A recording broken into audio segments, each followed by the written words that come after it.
Hello there, fellow summoners. Mad Dog HT here, and just getting back to some war videos. This is from the very first war of Season 23.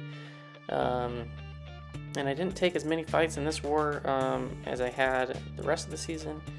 But here's what I got. So first fight up was on Path 1, Node 4. This has the Vigorous Assault Arc Overload. So basically, anytime this Wolverine gets a regen buff, whether from the Arc Overload or just from his natural abilities, he will be fully unblockable. So, and he also is a stubborn defender, so if I trigger Dex, which I did right there, basically I need to wait it out because I either need to get hit, which I don't want to do, because the bleeds could do some pretty major damage, or block, but you can't block when they're unblockable. So this fight does go fine, but you'll notice that there's just certain times where I trigger that indestructible and I just need to wait it out a little bit. Can still put incinerates on to help block the regen, because I do have max to spare. It's going to help mitigate how much regen is actually happening,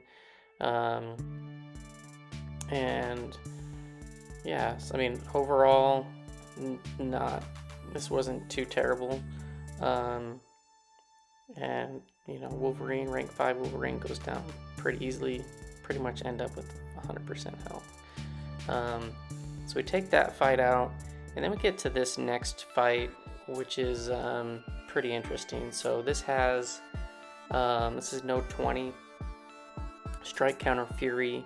For this map, normally we see the Power Focus 1 node in the middle, and we'll leave that up, but it was empty, so I didn't have that.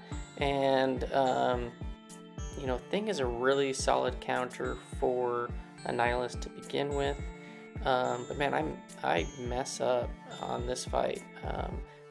I do make it out alive, do get the solo, but yeah, I didn't play very well at all, and you'll see that I just, like right there, I do get tagged at the end of that evade of that L1, which I just went too early and it clipped me, but I went fully on unstoppable with that and was able to counter. And now we just need this guy to throw his special ones. I mean, I probably could have done more pushing to special 2, because of the protection would have helped mitigate any of that damage. But basically, I'm just redlining it. The one thing that I do like to do when I'm playing with Thing against Annihilus is throw off a lot of special ones to nullify the rod. And then you can get in some easy parries without having to deal with him putting his obliterate debuffs on you and going unstoppable. And then when you're throwing your L1s, you have the chance to nullify unstoppables. So so far so good. It looks like we're doing okay. He's got a ton of those furies, over 50 of those passive furies, which is fine, because basically anytime that I block, it's gonna trigger protection. But you can see, I missed the dex of that L1 again, and I didn't have protection up, and it took a huge chunk of health, 35% basically. So that's not good. And the one thing, because I'm not parrying a lot, because he can put those debuffs on me and then go unstoppable, my attack is kind of lacking, because I haven't been able to really build up any furies. And yeah, I mean, this didn't go as well as I had hoped. If I do get some of those obliterate charges on debuffs on me, I can get some willpower healing. You see, I get clipped by the L1 again. Usually if I'm getting clipped by an L1, it's the very first part, getting out of range, but and like right there, I'm just like, I'm just gonna block it. I just lost confidence in whatever was going on with my timing, and block it again, triggering protection, and then I get parried and I get smacked. I still have protection up, get smacked again, and yeah, it just wasn't going well, and I lose. I think I finished this off for the rest of the fight, but I lose 75% of my health. This is probably the most health I've lost in this fight ever, except once, I think, when I tried to go against a Nick Fury and I died. Usually Thing does a great job. I don't know, I just could not get out of the way of the L1, the end of it, which is usually not something that I have an issue with. But we do get the solo, and then we're gonna move on. We didn't have any mini bosses in tier 1. We had somebody take that mojo with a Archangel, and so we go into this node 24. This is the EMP Burden of Might node. I heal up Thing a little bit, and we go into this fight. You know, Thing, because he's shock immune, he can totally ignore the EMP shock altogether. So the idea is trying to get a lot of parries off, so I can build up my rock stacks, build up the furies, and then just keep an eye out on Professor X's falter counter.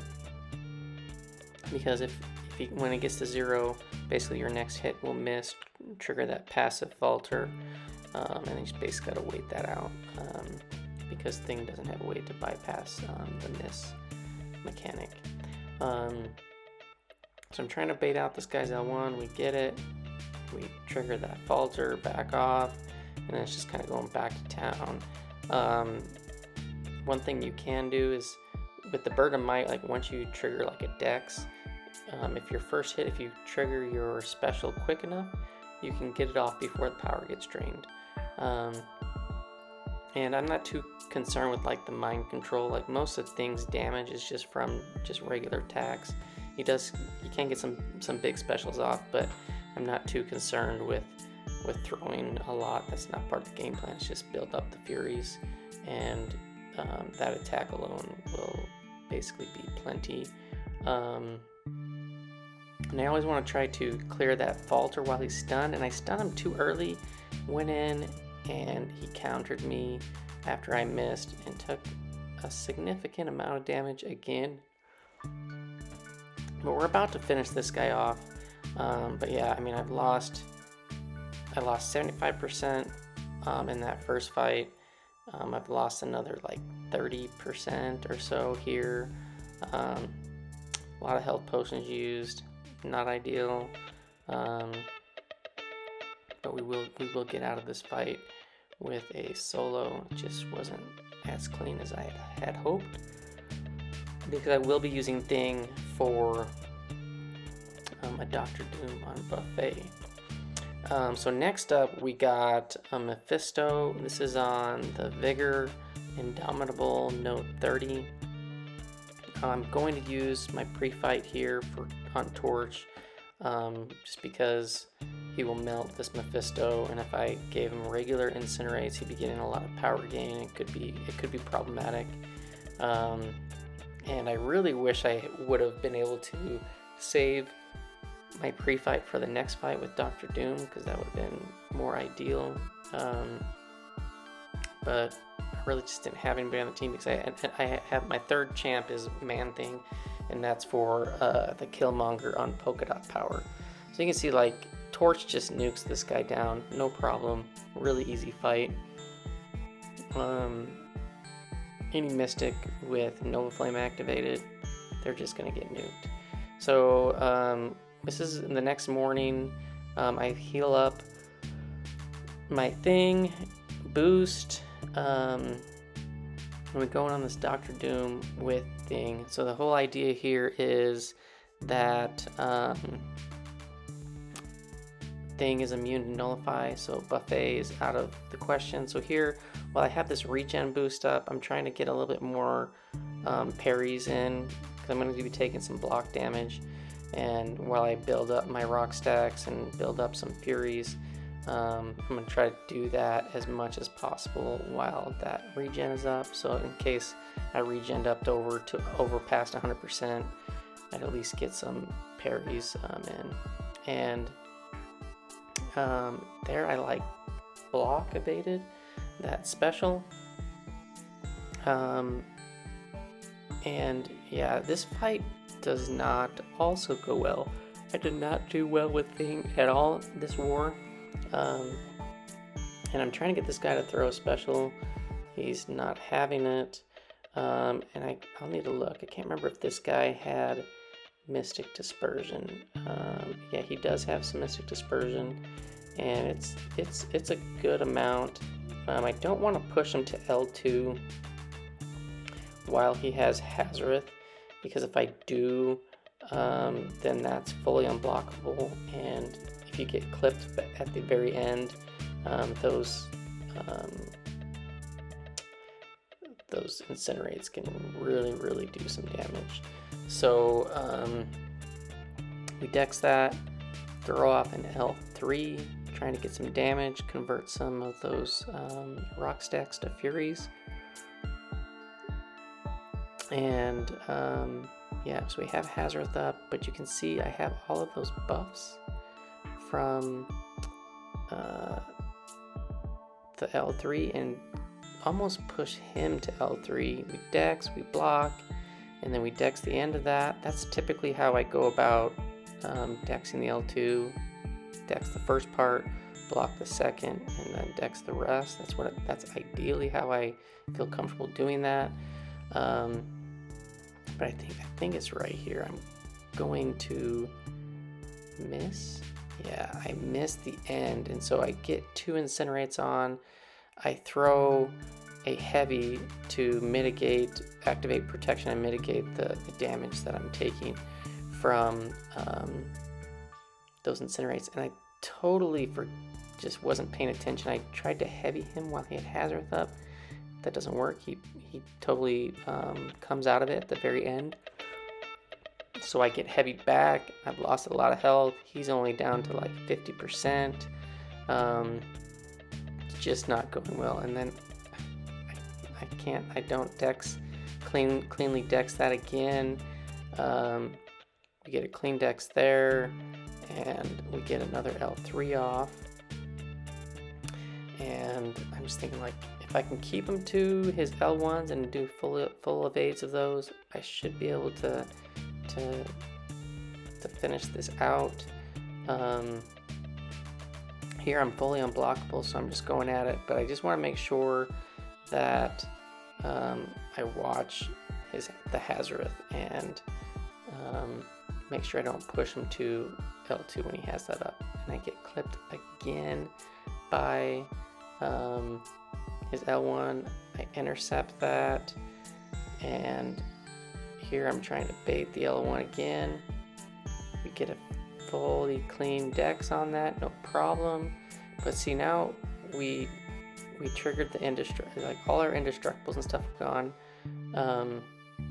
And then I just eat another L1. It's like 13 hits.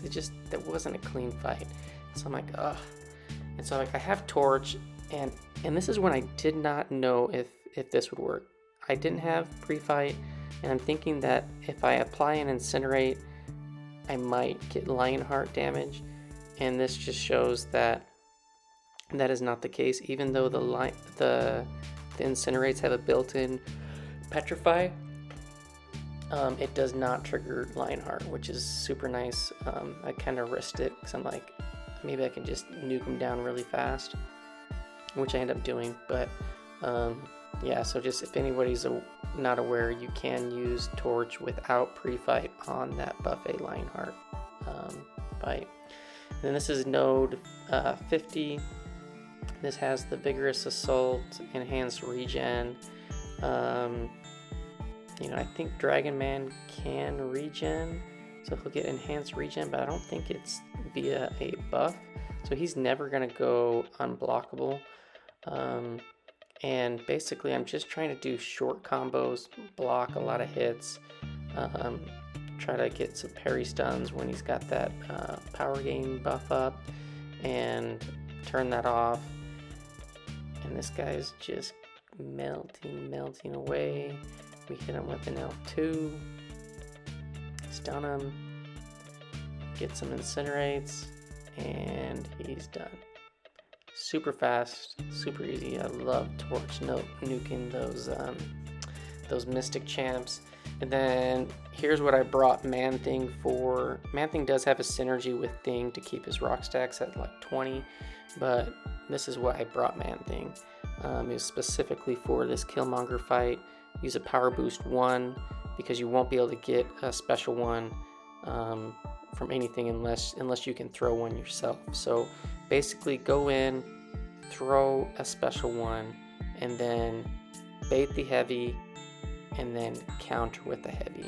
You're going to armor break him, you're going to poison him, it's going to knock off the stun reflection shield, and then you're going to be gaining power from all those poisons. Get another L1, throw it, bait block the heavy, return with your own heavy. So you're going to have all of those armor breaks on him, reverb goes out the window. Again, I shouldn't have gone in for that hit because he has those unstoppable passives up. But get tagged, no big deal. But just block bait that heavy, return with your heavy, and then just keep spamming L1, and you're going to keep popping those pustils and getting a bunch of poisons, and you're going to be getting that stun shield down to where you can parry him, and then while that stun shield is down, you can parry, you can get big damage off, and yeah, Killmonger goes down pretty easily. So 6-star Killmonger nuked with Man-Thing. And yeah, so that was all I had for this war. I did have one death, nuked this Dragon Man, nuked the Killmonger on the mini island. We did end up winning this one. It was a good war. Good job to the Greek elite. And yeah, thanks for watching. I'll see you in the next one. Peace out.